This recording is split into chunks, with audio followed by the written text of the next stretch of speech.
राधे राधे, प्रणाम। मैं पूनम अपनी यूट्यूब चैनल पूनम सहिता संगीत में आप सबका तहे दिल से स्वागत करती हूँ और आप सबके लिए ईश्वर से मंगल कामना करती हूँ।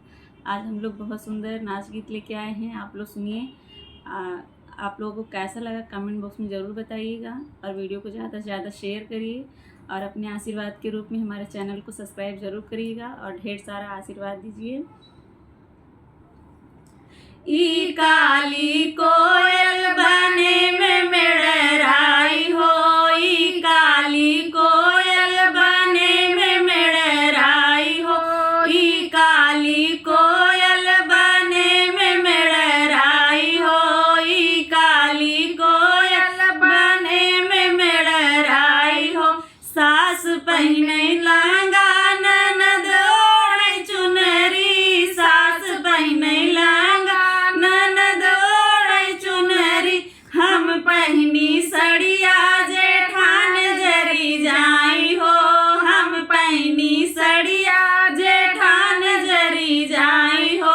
ई काली कोयल बने में मेड़राई हो, ई काली कोयल बने में मेड़राई हो, ई काली कोयल बने में मेड़राई हो।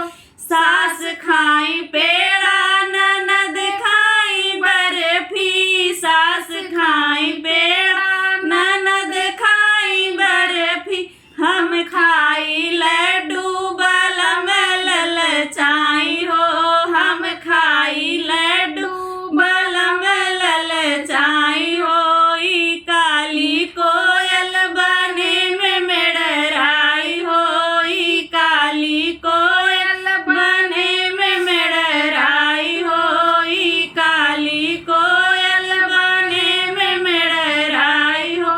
सास बैठे खटिया ननद बैठे मचिया, सास बैठे खटिया